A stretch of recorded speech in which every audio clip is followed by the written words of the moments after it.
মুরব্বীদের মাঝে একটা কথা প্রচলিত আছে যে সংসার ভাগ হওয়ার পূর্বে কোনো সন্তান যদি জায়গা জমি কিনে থাকে তাহলে তার প্রত্যেক সন্তানের মাঝে ভাগ হবে। তাদের এই কাজটা কি ইসলামী দৃষ্টিকোণ থেকে সঠিক? ভুল।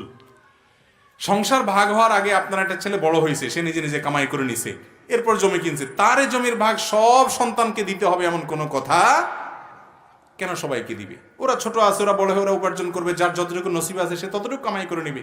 হ্যাঁ, বাবার টাকা দিয়েই সে ব্যবসা করে, বাবারই দোকান সে চালায়, ওই টাকা দিয়ে সে জমি কিনছে, ওইটা সবার ভাগ হবে, কারণ ওইটা তো বাবার, অতএব বাবারটা সব সন্তান পাবে। কিন্তু সন্তান নিজে একটু উপার্জন করছে, অনেক সন্তান আছে বাপের টাকা বিদেশ গেছে, তার কর্তব্য হলো বিদেশ যাওয়ার পরে বাপ জমি বিক্রি করে পাঠাইছে, ওই টাকাগুলো পাঠায়া বাবার জমি কিনে দিবে বা ওই টাকা পরিশোধ করে দিবে। এরপরে যে উপার্জন করবে সেটা দিয়ে ভাই বোনের খেদমত করবে, বাপ মার খেদমত করবে, পাশাপাশি নিজের জন্য জমি রাখবে, ওই জমিতে ভাই বোন ভাগ বসাইতে পারবে।